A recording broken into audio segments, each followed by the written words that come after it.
So I've done some general overviews of Risk of Rain 2 on the Switch, but somebody asked me during one of my live streams if I have any specific tips and tricks for the game, and that got me thinking. I hadn't really done that yet. Done a lot of overviews of updates and stuff like that, but I haven't done any specific individual tips for characters or items, so I thought I would go back and rectify that now. So we'll start off with my favorite character, Loader. So starting off, before you start your run, these are the items that you're going to want to look for. First off, you want to look for the focus crystals, or as I like to call them, punch rocks. These items work by increasing the damage you do if the enemies are within a certain range of you, I think about 8 meters. This works incredibly well for Loader because she is a melee character only, and all of the damage she does is right next to her. So this item essentially just gives you extra damage for free. The next item you may want to pick up is the Crowbar. This item does extra damage if monsters are above 90% health. However, for this one there is a bit of a caveat. This item is useful early game, but once you start getting later into a run, there's many things that monsters can take just a little bit of damage from.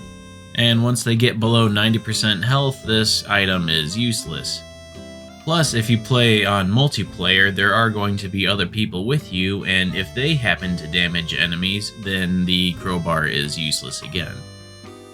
So it is good to have a couple of them in your back pocket, but I don't think it's a good idea to focus on them intensely. One last white item I recommend is the Soldier Syringe. Now, Loader gets a shield barrier added to her health whenever she attacks an enemy, and the faster she attacks, the faster that shield builds up. So stacking Soldier Syringes can help her quickly cover her entire health in Yellow Barrier and become quite invincible.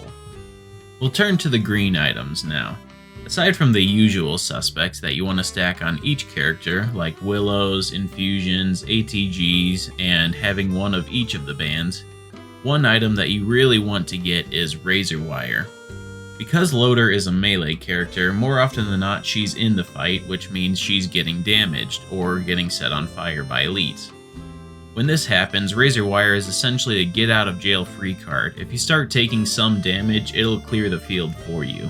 Moving on to the reds, again aside from the usual suspects like Clover, maybe Alien Head, Soulbound Catalyst, one that you really want to look out for is the Tesla Coil. This item damages enemies nearby to your character, and because Loader tends to spend more time in the fray than out of it, this item works a lot like Razor Wire, except it just randomly goes off. My last pick for a red item for Loader is the Hard Light Afterburner. This item gives you 2 extra charges of your third ability, which for Loader is her Charged Punch, and also reduces the cooldown of that ability. This means you can throw out charge punches for extra damage much faster. And for boss items, the one you really want to look out for is Mired Urn. This item heals you whenever you are attacking near a group of enemies, and again, since Loader stays in the fray, you are constantly getting healed by attacking. For use items, there's 2 in particular that are rather helpful. First off is the Primordial Cube. This item launches a black hole out that draws in all nearby enemies and holds them in place. Now for Loader, this makes life much simpler because you no longer have to track down all the flying enemies. Instead, they're all just in one place for you to just one punch real quick. The other use item that I highly recommend for Loader is the Gnarled Wood Sprite. This item always gives a constant slow healing and a quick boost if you need it whenever you activate it. Again, because Loader is in the fray, it's very easy for her to take some minor damage somewhere, so having just some background healing is very beneficial. Next, I'll be taking a look at Loader's abilities and what I recommend for her. For her grapple, I recommend taking the Spiked Fist. This item damages enemies when you grapple onto them and pulls lighter targets towards you. This can be rather helpful in that if you have a pesky flying enemy, you can just quick drag them down to earth, punch them, and move on with your day. For the Charged Punch, I recommend the Thunder Gauntlet. Granted, it doesn't do as much damage as the starting Charged Punch, but what it does have working for it is the electric attack that it generates. Whenever you strike an enemy, it sends out electrical tendrils that zap nearby enemies and does a ton of damage. This can be very useful when dealing with wisps in the sky. You just punch one and you clear the entire field. Or, I found it's also very useful when attacking a high health enemy, because whenever you punch them, the game then thinks that it has to zap them as well. So not only do you get the 2100% damage from the fist, you also get the 1000% damage from the electricity attacking them as well. So I guess in a roundabout way it actually does do extra damage, because it ends up doing 3100% damage. Alright, so now you know what items to look out for, you got all the abilities equipped that you want, and you've landed on the planet, and what now? Well, Loader is one of the few characters that I definitely feel comfortable just rushing the teleporter with. Because of her scrap barrier, her natural ability where she gains a shield every time she swings, she can stay in the fight with no items at all and quickly clear a field.